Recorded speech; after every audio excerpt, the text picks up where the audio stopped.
السلام عليكم ورحمة الله وبركاته. يوم جديد وفيديو جديد بعد ماتشات الدورة الودية للعاصمة الإدارية.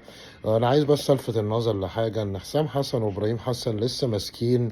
لسه بيقولوا يا هادي أول ماتش كسبوه قدام نيوزيلندا اللي متعادلة مع تونس، تونس اتعادلت مع نيوزيلندا، واحنا بعد كده اتغلبنا من كرواتيا 4-2. يعني زي ما بيقولوا كده ايه بلغه الكوره 2-0.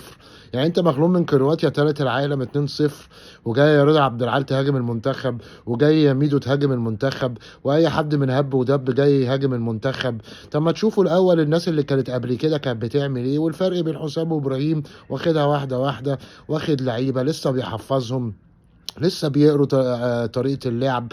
يعني الموضوع ده بياخد وقت، على الأقل 4-5 ماتشات عشان نشوف إيه المدرب وفكر المدرب مع أي فرقة. طبعا ميدو جاي هايص، الزملكاوية زملكاوي جاي هايص على حسام وإبراهيم، عشان طبعا ناس أهلاوية من أصل أهلاوية واخدين معاهم أهلاوية. ريا عبد العال جاي هايص عشان زملكاوي، والناس دي أهلاوية.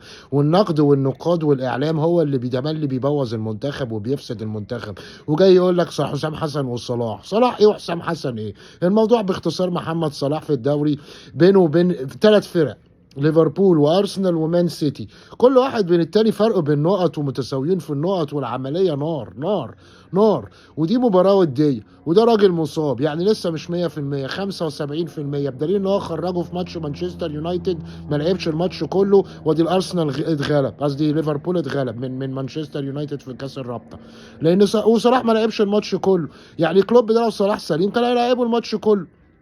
واضح ان صلاح مش سليم، وواضح ان هو لسه بيتعالج، وفي ماتشات نار عنده عند ليفربول، فالاحسن له ان هو يقعد يبقى شفائه 100% ويرجع يلعب.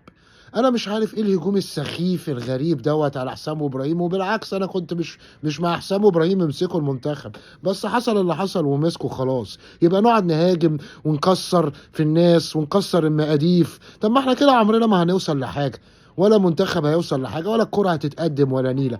واحد زي ميدو بيطلع واخد له كاسين بيقعد يهلفط، واحد زي رضا عبد العال ببلبع له تريمادول ولا الادويه وجاي يهلفط، كده مش هينفع.